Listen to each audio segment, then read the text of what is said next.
একজন সত্যিকার ভালো বউ তার জীবনের সবচেয়ে বড় নিয়ামত মনে করে দুনিয়ার তার স্বামীকে।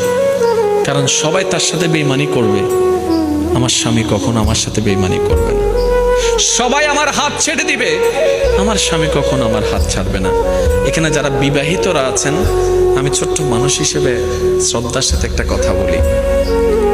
এক ঘরের নিচে থাকলে, একই ছাদের নিচে থাকলে অনেক কিছুই হবে। মন মালিন্য, পক্ষে বিপক্ষে, পছন্দ অপছন্দ অনেক কিছুই হবে। এগুলাকে ফোকাস দিয়েন না, ডিভোর্সে যায়েন না। কারণ ডিভোর্স করে যেখানে যাবেন সেখানে যে মহাসুখ পাবেন এরকম কোনো গ্যারান্টি নাই। যেখানে আছেন থাকুন, আল্লাহর রহমতের আশা করুন। ডিভোর্স কখনো সমাধান হতে পারে না।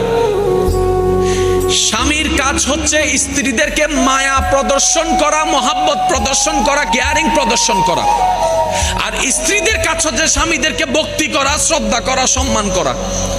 দুইজনের পক্ষ থেকে যখন এই ইসলামের নিয়ম দুইটা চলে আসবে, অশান্তির সংসার অশান্তির হয়ে যাবে। সুবহানাল্লাহ। স্বামীর কাজ হচ্ছে কখনো কারো সামনে তার স্ত্রীকে ছোট না করা, আর স্ত্রীর কাজ হচ্ছে কখনো কারো সামনে নিজের স্বামীকে ছোট হতে না দেওয়া।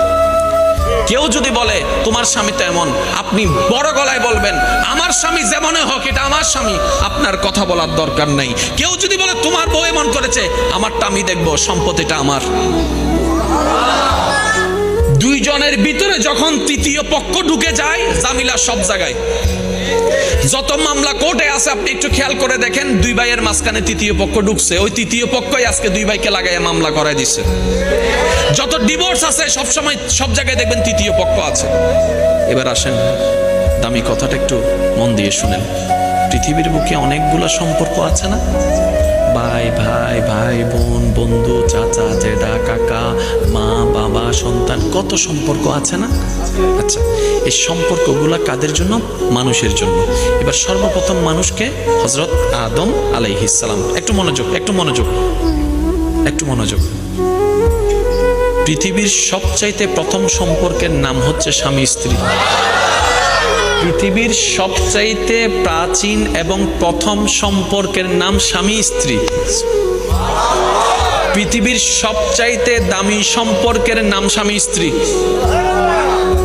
এখন আপনার মনে একটু কেমন জানেন, এই হুজুর কি বলছেন এসব? আমি তো মা বাবাকে বাদ পড়ে গেল। আমি বললাম না, পৃথিবীর সর্বপ্রথম আদম, নবী আদম, ওনার সাথে একজন ছিলেন, ওনার নাম হচ্ছে মা হাওয়া। এবার এই দুইজনের আগে কি পৃথিবীতে আর কোনো কেউ ছিল? এবার বলেন এই দুইজনের সম্পর্ক কি? ভাই বোন নাকি স্বামী স্ত্রী?